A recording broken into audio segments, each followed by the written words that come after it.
Porque en situaciones de crisis, miren, en una estrategia normal, usted puede hacer pruebas piloto. Entonces, probemos determinada campaña, llamemos a lectores potenciales, reunamos en este salón y les mostramos piezas. ¿Qué opinan de las piezas? En crisis no hay eso. ¿No? En crisis a usted le toca echarse la bendición, aprende para la próxima. Es eso. Si es claro, muy bien, Rafa señalaba esta mañana y dice, yo prefiero pedir perdón por algo que hice y no por dejar de hacer. Eso es cierto en crisis. Eso es absolutamente cierto. Tú te metes las dos piernas entre el barro y sales. ¿Ya? Dice, no, pero hay mucho barro. A la próxima. Pero en esta es de frente. ¿Ok? Por supuesto, el silencio. Usted se da cuenta que el candidato pierde cuando se queda callado. Muy bien, entonces entramos en el tema de inteligencia emocional.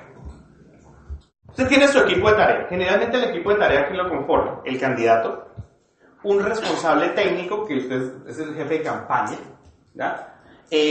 Un abogado, la persona de comunicaciones y algunos públicos y algunas personas que tienen que ver con públicos muy específicos. Entonces usted tiene que ver qué problema se presentó, ¿ya?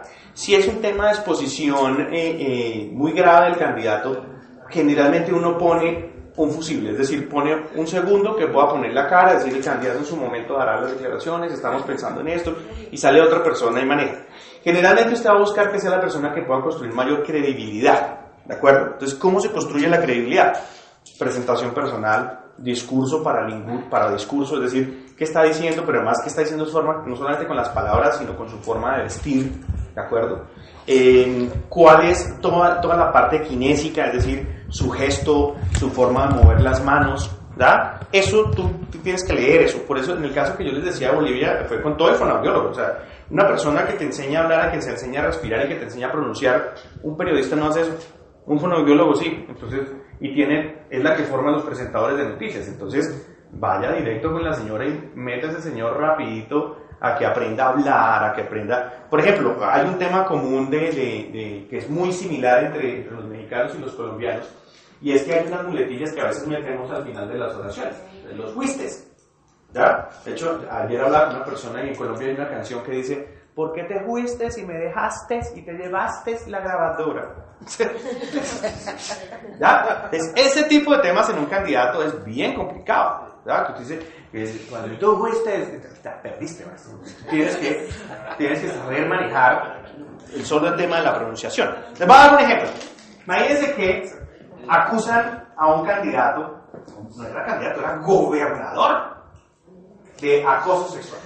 Entonces hay una región del país que se llama Los Santanderes, en donde las mujeres son muy altas y generalmente son rubias, o son muy altas, ¿ya? Entonces es una mujer enorme, con muy buen cuerpo, y una de ellas le puso una denuncia de acoso sexual en la Fiscalía General de la Nación. O sea, la vaina era de asunto penal incluso. Entonces él va y da declaraciones y sale de la Fiscalía en un abordaje cuando todo el mundo se te acerca a pedir declaraciones. Generalmente uno de comunicador lo que va a procurar es, no, siéntese usted allá y aquí la prensa y yo le coordino. Pero en ese tipo de cosas el abordaje es así directo. Entonces este personaje sale de la Fiscalía y les dice la siguiente frase. Dice, yo nunca he tocado a esa mamita. Y se remate y le dice, además mi esposa está más buena. Hagan lo que usted haga en los estrados, perdió. ¿Sí es claro? No, perdió, no tiene nada que hacer. Entonces usted tiene que ver quién es el que va a salir a hablar. ¿El que se asusta? No, si se asusta, no. ¿Verdad? Por eso ustedes ven que a veces el que termina dando declaraciones es la persona de prensa. Porque todos están asustados, no saben qué hacer, no saben qué decir, que el vocero tartamudea, saca usted. Pero por ejemplo, igual trasladado a un gobierno, cuando el asesor, por ejemplo, X o el secretario de gobierno te dice, no sale el gobernador a medios en este momento de crisis, aunque la sociedad está esperando que su gobernante salga a hacer un posicionamiento respecto quizá no de un asunto de escándalo personal, pero sí de una situación de crisis de Estado. ¿Cuándo sale?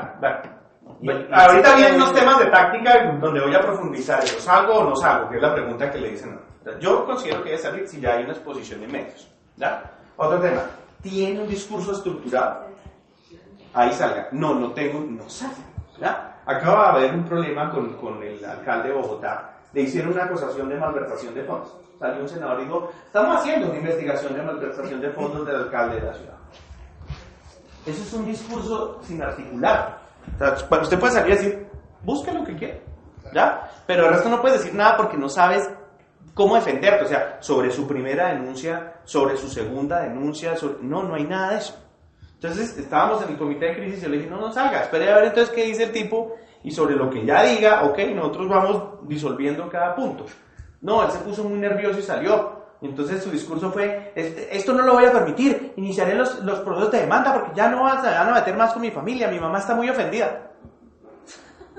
O sea, la lectura de la gente fue, me voy a decir a mi mamá. Alcalde, ¿de acuerdo? ¿Por qué? Porque no tiene un discurso estructurado. Si todavía no tiene un discurso estructurado, no salga, espere que usted tenga unos puntos para defenderse. Si no, no. ¿De acuerdo? Y tiene que saber en qué escenario va a ir a dar declaraciones. Si usted tiene 200 personas afuera a punto de tomarse las instalaciones y usted va y sale, le pegan. ¿Da? Yo he tenido que manejar esas situaciones en donde rodean a una persona y usted tiene que estar. Les voy a contar un ejemplo. Yo les dije, a más reactivo, más vulnerable, pero también tiene un depende. Imagínense que un señor fue y le pegó en un bar, armó una pelea, ¿ya? Y entonces, claro, fue un escándalo. Este señor, y afortunadamente los escoltas no se metieron porque a veces los escoltas también dicen, nosotros también, y arman unos líos. No, entonces lo que hicieron fue sacarlo, bien por los escoltas. De hecho, uno habla mucho con ellos y dice, los lío y usted saca, usted no me meta en la pelea ni que yo lo vea a usted pegándole a alguien, ¿ya? Entonces sale este señor en el noticiero diciendo, sí, les voy a hacer fracaso, yo le pegué, yo fui. Pero es que hay un tema que a mí me saca de casillas y es que le falta el respeto a una mujer. Lo puedes convertir en un caballero. Sí, claro, señor. Surgen temas sobre, hay denuncias sobre peculado, sobre enriquecimiento ilícito, sobre narcotráfico y se empieza a extender el tema de la incertidumbre. ¿En qué momento responderlo? Es decir, tu candidato está siendo atacado en ese tema, pero no sabes qué información tiene, hasta dónde va a llegar la información o la investigación que tienen, y menos siquiera si es sustentable, ¿no? Si no, si no es sustentable, salí y defiéndete de uno. No, es decir, que el adversario, qué información tiene, cuánta tiene, en qué momento salir o dejarla correr, sobre todo en un proceso electoral que estás de 30 a 45 días. Bueno, ese es un tema en donde, primero, la persona de comunicación debe tener muy buenas fuentes de información. ¿De acuerdo? Yo, por lo menos, tengo muy buenas fuentes que si algo le están dando a ser al candidato, yo he tenido gente que me llama y me dicen, Jorge, llama a tal persona porque te van a dar un geniazo. Necesitas alguna información. ¿Por qué? Porque a veces lo que hacen es escándalo un día y riposta al segundo día. Y entonces uno ya queda como el olvidado y queda con mayor recordación. No, la nota de crisis tiene que ir de una. O sea, sí, claro, cuando uno se defiende te lo dejan para el siguiente día. Riposta es. Sí. ¿Ya? Entonces, claro, dejan sola la nota de crisis y al otro día sale uno, pero ya la gente dice, como fue el tema que salió de primera, la gente lo da por cierto, ¿no? Les voy a contar un tema que tuve que manejar también. Estoy yo a las 5 de la mañana en mi casa y me llama un ministro, ¿cierto? Jefe, y me dice, ¿ya viste el diario El Tiempo? No. Mira. Y resulta que ese señor que en ese momento es ministro, en ese momento yo estaba trabajando con él en un tema, una actividad económica, y decía que la organización, básicamente decía, FENALCO con mala imagen, y yo era el responsable de la imagen. Imagínense el titular encabezando una página del diario más importante del país. Entonces yo empiezo a mirar, y era una encuesta. Era una encuesta en donde a personas de esa actividad económica le preguntaban sobre si usaban o no los servicios de la organización. ¿Ya? Hasta ahí aparentemente es lógico el asunto. Entonces decían que no los usaban, que no los tenían a su alcance, cosas así.